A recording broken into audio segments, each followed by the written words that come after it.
Hello guys, ഇപ്പോൾ ഒരു വമ്പൻ ഓഫറാണ് ഇതാണ് വന്നിരിക്കുന്നത്. ഇന്ത്യൻ ടീമിന് BCCI വക 131 കോടി പ്രൈസ് മണി കൊടുക്കും. ICC വക കിട്ടിയിരിക്കുന്ന വിന്നിംഗ് ടീമിന് 27.5 കോടി മാത്രമാണ്. അതിൻ്റെ 4.5 മടങ്ങ് ഇരട്ടിയാണ് BCCI ഇന്ത്യൻ ടീമിനും കോച്ചിങ് സ്റ്റാഫിനും എല്ലാം ഉൾപ്പെടെ 131 ക്രോറാണ് കൊടുക്കുന്നത്. അത് എങ്ങനെ വന്നാലും 4-5 കോടി ഓരോ കളിക്കാർക്കും കിട്ടും. അതുപോലെ കോച്ചിങ് സ്റ്റാഫിനും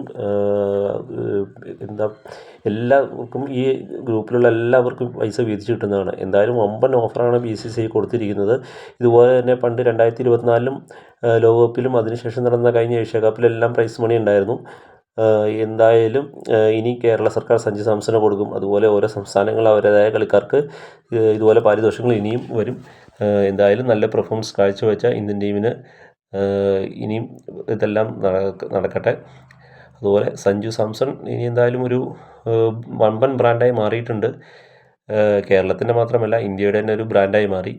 എന്തായാലും സൂര്യകുമാർ യാദവ് അടുത്ത ലോകകപ്പിലും ക്യാപ്റ്റനായി ഇനിയും വരുമെന്നാണ് നിലവിലെ സാഹചര്യം പറയുന്നത്. എന്തായാലും ഇന്ത്യൻ ടീമിന് വമ്പൻ ലോട്ടയാണ്. അപ്പോൾ ബൈ ബൈ.